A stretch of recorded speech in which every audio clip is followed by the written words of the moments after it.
Hi guys, my name is Kuchi and welcome to my little corner of the internet. Wherever you are and whenever you're watching this, I'm sending you guys so much love.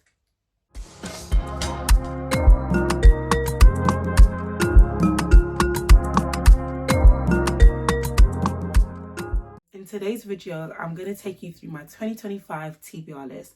That is the books I intend on reading this year. Now, last year I read a total of 8 books, and this year I want to read a minimum of 12 books. So that's 4 more books than last year, which works out to be 1 or 2 books a month. So very manageable. So I did a haul and I've already got most of the books, except from 1 or 2 of them. But don't worry, all the books mentioned in this video will be linked in the description box down below. So as mentioned earlier, the goal is to read 12 books, a minimum of 12 books this year.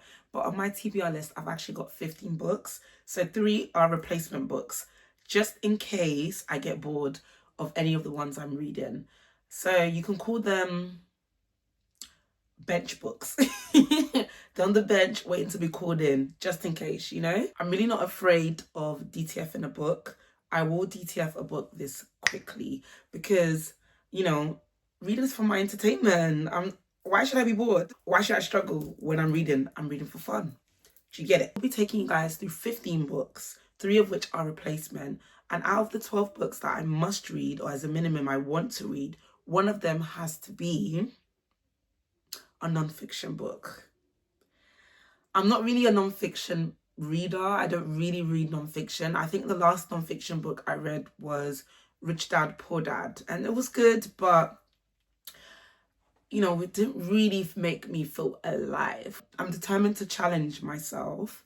And this year I will read 1 non-fiction book. To make this video even more fun, I'm actually going to categorize these books into the best season to read them and their genres and the themes explored within the books. So let's get into it. Grab your blanket and grab your beverage and let's go. So let's kick things off with winter. So think December to February. I think winter is perfect for books that are reflective and introspective. So here are the books that I've got on my TBR list that I think will be perfect for this season. So the first book on my TBR list that I think will be perfect for the winter season is The Pigeon by Patrick Suskind. Now I picked this book because it says it's about a man who is thrown into a crisis after an unexpected encounter with a pigeon. That's all I know. I don't know anything else about this book. And, you know, I just thought if I met a pigeon unexpectedly, I would be thrown into a crisis too. I don't like pigeons. I don't like them. They don't like me. So I get it, bro. It's about obsession and paranoia. And, you know, in winter, you just kind of like all closed up and by yourself. In winter, everyone kind of stays in their house a bit more. So I feel like this would be perfect to read then. It's not a very big book. It's kind of tiny. So this should be a very fast book to read during December or January or February. I think there's only... Bro, I think there's only 77 pages. So this is my first book that I picked for the winter season. Second book I selected to read in winter is The Heart Goes Last by Margaret Atwood. This book looks so interesting. It's a dystopian novel and it's about a couple who sign up for a social experiment to live at prison or at home. And I just thought, what? That sounds so interesting. It explores themes of control, freedom, and the extent in which we go to survive. And you know what? I thought this would be perfect for winter because I feel like I'm honestly fighting to survive every single day in this cold. In this London cold, it is a fight for survival. So I just felt like this would be perfect for winter. And honestly, I love Margaret Atwood's writing. But I've only read Handmaid's Tale. And last time I read that was 2 years ago. I've read it like 3 times. Last time being 2 years ago.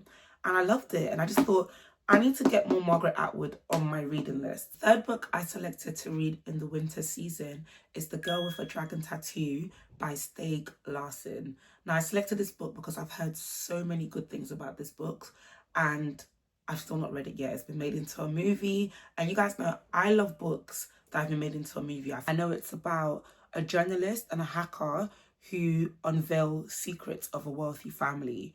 It's a noir classic that mixes mystery and drama and critiques society, and it just sounds like everything I love. And it's given very wintry, cold vibes. Stay in my bed and let's, dig through this family secrets. The fourth book on my TBR list that I think will be perfect for the winter season is Crime and Punishment by Fyodor Dostoevsky. I hope I said that right.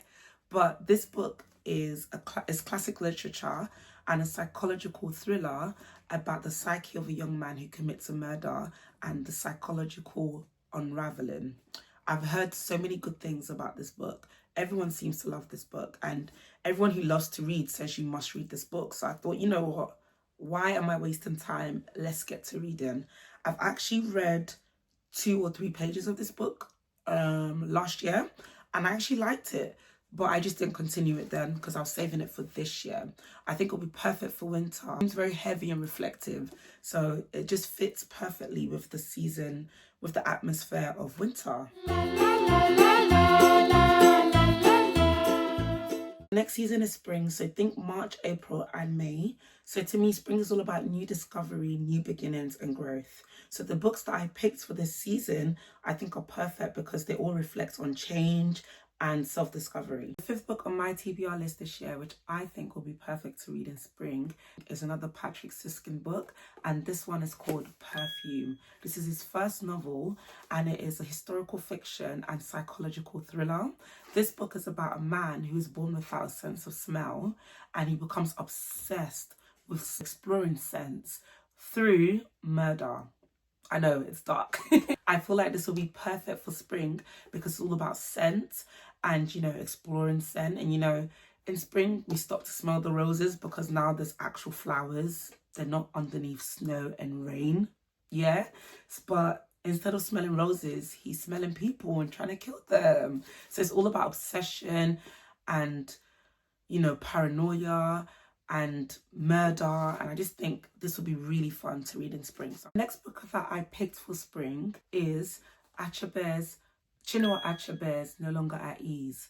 This is part of Chinua Achebe's trilogy, with other books being Things Fall Apart and Arrow of God. This is African literature and literary fiction, and I'm so excited to read this book.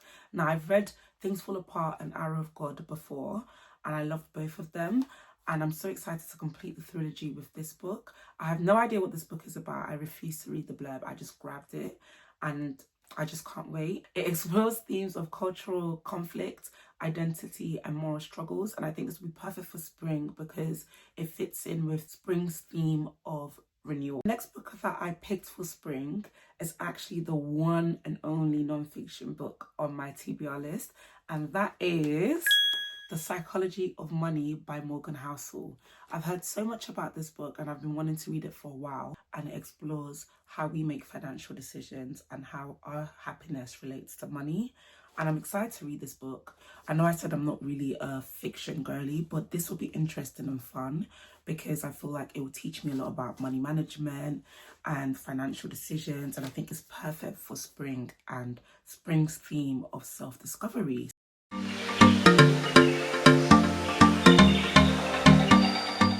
Next season is summer, my favorite season of the year. So think June, July and August.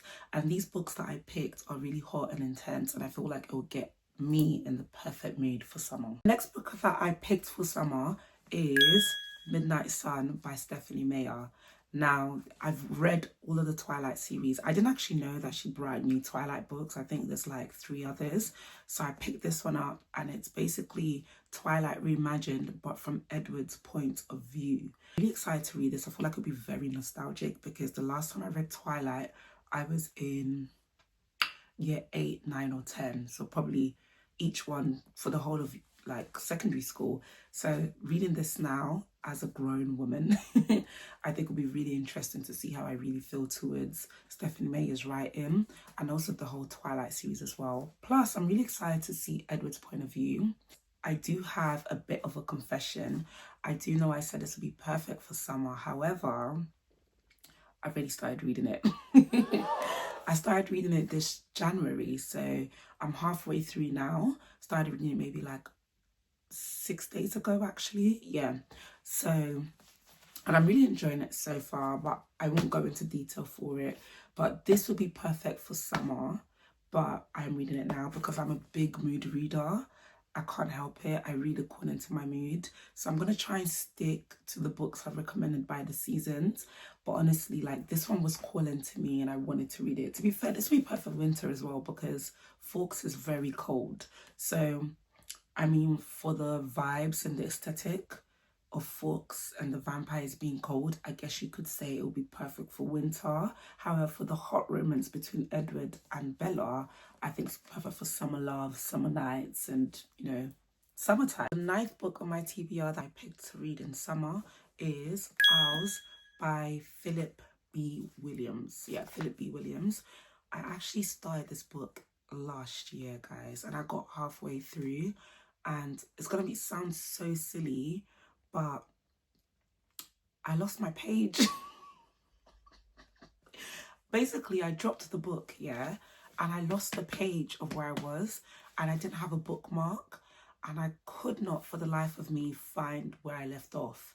And because of that, I dropped it, and it's really upsetting because I was enjoying it. It's basically, I think it's a sci-fi novel. It is a sci-fi novel, and it's about a woman who's protecting a community from being discovered, and I found it very, like, explorative.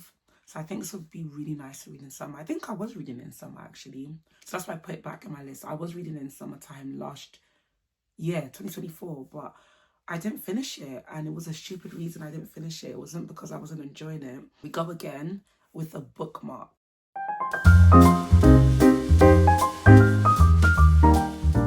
Let's talk about fall. So think September, October, November. Fall for me is the perfect time to read those darker books. So things about being alone and isolation. It's creepy but cozy on my TBR is The Catcher in the Rye by J.D. Salinger. I don't know much about this book. I know it's classic literature and it talks about coming of age. I think it's about a teenager that deals with, like, alienation and isolation. So I don't really know much about it, but a lot of people have talked about this book and they love it. They say it's a classic, it's a must read. So I thought, you know what, it's time that I get this book in my hands, you know. This would be perfect for fall, seeing as it's dealing with alienation and, you know, being by yourself. It's, you know, it just gives me that vibe of fall. So yeah, this is J.D. Salinger's Catcher in the Rye. So the 11th book on my 2025 TBR list I picked to read in fall is Bunny by Mona Awad. This is a dark comedy and a psychological horror.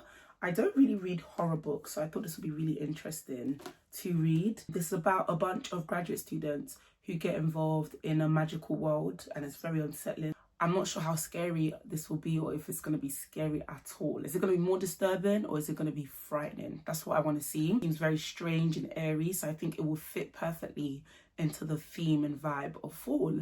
So the 12th book on my 2025 TBR list that I picked to read in fall is Tender is the Flesh by Augustina Bastarrica. Now, this book is a dystopian horror fiction and it's set in a world where humans are farmed as livestock. I feel like this book would be perfect to read in the colder days of fall because fall is spooky season and this sounds very disturbing and scary, but yet very thought-provoking. I've heard so many things about this book. People seem to really like this and enjoy this. So I thought, you know what? Let's get in our little horror bag for spooky seasons. So guys, I just took you through the 12 books on my TBR list. That is the official list of books that I definitely want to read this year and I have all intention of reading. I have selected 3 books to keep it fresh and funky, you know? So I'm going to take you through my 3 substitute books and we are going to call this section our benched books.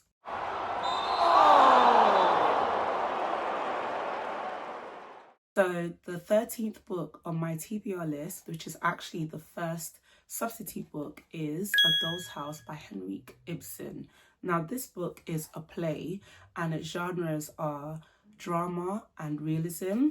it explores societal expectations and freedom, especially in marriage. The fact that it explores marriage and things like that, I feel like this would be really nice to read around February, you know, around Valentine's. My little brother actually recommended that I read this after he read it. He said he really enjoyed it and he thought I would too. So the 14th book on my 2025 TBR list, which is the second substitute book, is A Thousand Splendid Suns by Khaled Hosseini. This is the same writer who wrote The Kite Runner, and I do want to read that as well, but it just didn't make it to my 2025 TBR list. So this is a historical and literary fiction, and it's about two women who form a bond in a society that's torn by war. This just sounds like everything that will make me cry, and honestly, I love that for me.